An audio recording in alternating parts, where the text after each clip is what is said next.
Mula po sa Parañaque City, nagpadala ng mensahe sa ating programa si Mrs. Megan. Pakinggan po natin ito. Hello po, good afternoon. Tatanong ko lang po sana kung totoo pong hindi na tinatanggap sa bus, pamasahe sa bus yung 25 centavos kasi personally po may ganun akong experience one time and then may witness din po ako na pasahero at konduktor nagtalo kasi kasama sa ibinabayad ng pasahero sa pera niya ay mga 25 cents. Ang sabi pa nga po nung konduktor, aabonuhan na lang niya yung kulang sa pamasahe ng pasahero. Hindi po niya tinanggap yung 25 cents mga 25 cents. Aabonuhan na lang daw niya. Si pasahero po siguro na offend or what. Nakipagtalo po siya dun sa konduktor. Sabi nga po niya, pera pa rin naman yung 25 cents bakit hindi tinatanggap? So, yun po yung concern ko, yun po yung tanong ko. Sana malinawan niyo po kami kung talaga bang hindi na siya pwedeng ipambayad or ano po bang action ng agency niyo tungkol po sa mga ganong konduktor. Salamat po. Miss Jackie, mayroon pang magkarugtong doon May case pa daw na binabalibag ng konduktor, yung 25. That's very offending. Ayan. Yes. Grabe yun, di ba po? And to clarify... Yes, pera pa rin yun. Correct, tama ka, Miss Jackie, pera pa rin yun. At saka wala naman... Sinabi ba yung Central Bank? And to clarify Megan's concern, Miss Jackie, makakapanayam natin si LTFRB Technical Working Group Chief, Mr. Joel Bolano. Magandang hapon po sa inyo, Sir Joel. Thank you very much for your time. Natutuwa po kami na nakapiling ka muli namin ngayong hapon sa ngalan ni Kuya Daniel Lozon. I am with Miss Jackie Aquino. Sir Joel? Hi, Sir Joel. Miss Jackie at sa lahat ng taga-subaybay ng inyong programa. Salamat po ulit for inviting us. Narinig niyo ba yung clamor? Narinig niyo ba yung complaint? Oh, Miss Jackie, sige nga, ulitin niyo nga po kay Sir Joel. Yes po.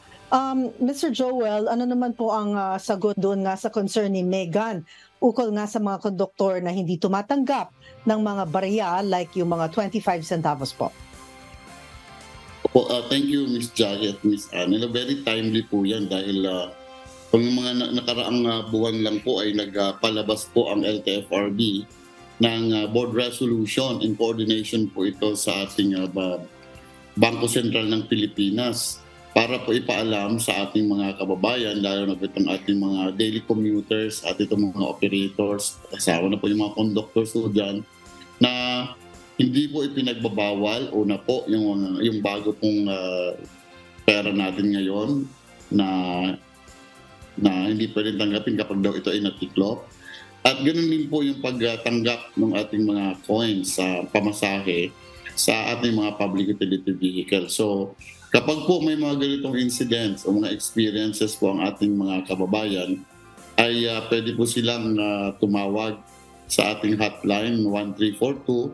Kunin lang po yung plate number ng unit o yung kanilang sinakyan para po ito ay ma-actionan ng LTFRB dahil isa po yan sa pinagbabawal po ng ating bagong board resolution. Okay. Ms. Jackie, I'm happy as far as the answer of Mr. Joel is concerned. Natutuwa tayo dahil ipinagbabawal po yan, mga kasambahay. Yung natiklop, yung barya, hindi po pwede. Ayan, na hindi tatanggapin. Pwedeng tumawag dito, kukunin niya yung plate number and then itatawag sa 1342 para ma-actionan. Sir Joel, magbigay lang kami ng suggestion kasi di ba po, siyempre yung isang pasahero, halimbawa, ang involved lang ay 3 pesos tapos 25, di ilang 25 yon, 8, 12, 25. Kung halimbawa nagtatrabaho po yon, medyo mahihirapan siya ng oras para makatawag pa dito. Mayroon akong isang suggestion. I don't know if this is acceptable to you, Sir Joel. Bakit hindi tayo magpaskil doon sa mga sasakyan. I-warn natin yung mga sasakyan na kung ito ay gagawin ninyo, mayroon kayong corresponding punishment because this is not allowed as far as the law is concerned. I don't know again if that is acceptable to you po para ma-avoid na yung mga awayan. Di ba, Miss Jackie? That's very offending. Binabayaran mo pagkatapos hindi tatanggapin. Kung brusko yung isang pasahero, baka undayan siya ng suntok. Di ba? Away na yon. Di ba po, Sir Joel? Yes po. Actually, tama po kayo, Miss Annie. Doon po sa board resolution, may annex doon, nakalagay po doon yung isang advisory signed by our chairman about doon po sa pagtanggap ng ating mga banknotes at mga coins. At nirelease din po natin to sa mga public utility vehicle operator. Pero siguro baka may kulang pa po tayo para ma-inform lahat. We will take note po yung ayong suggestion. Baka pwedeng sa ibang mode kasi karamihan nito ay sa mga malalaking mode, sa mga buses, ito usually napapaskil. We'll try to coordinate also with the small group, small modes, yung mga jeepney natin, yung mga UV.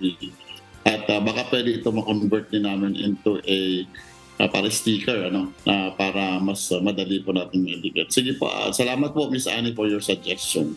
Maraming salamat Sir Joel. Thank you very much Miss Jackie. Ayan. Okay po.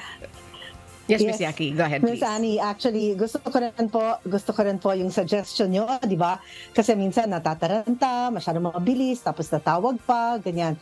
Miss Annie, kapag ito ay nakapaskil na, yan, ipapakita, hindi na gagawin ng konduktor at if ever man gagawin pa rin, pwede naman ipakita ng mga pasahero yung signage na may gano'n na hindi na po pwede. That's correct. Pero dun sa mga pasahero, wag na po kayo mag-resort sa away. Ano po? Ha? Wag na mag-resort sa away kasi baka mamaya kung saan pa mauwi yan. Ha? Yung masama, wag niyong gantihan ng masama. Ha? Please take note of that. Sir Joel, that's very clear already. Doon naman siya nababaluktot, yung 1,000 pesos. Paki-clear ulit nga po yung bagay na yan.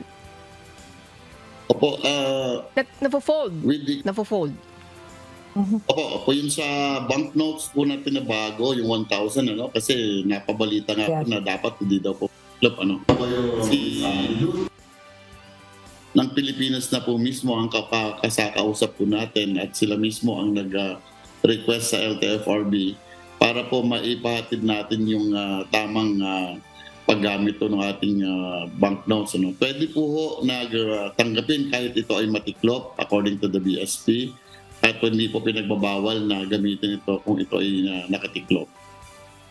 Okay, so that's very clear, Ms. Jackie. Yes, yung mga po. operator, you should advise your conductor and your mga conductors na dapat mag-follow kayo dyan. Very quickly, what is the penalty just in case they failed to implement that? As part of the terms and conditions po ng kanilang mga prangkisa, initially, ang violation po niyan ay sa terms and conditions, 5,000 pesos po yan, Miss Annie. Pag napatunayan na may pag-violate doon sa board resolution na yun, relative po doon sa ating mga banknotes at coins.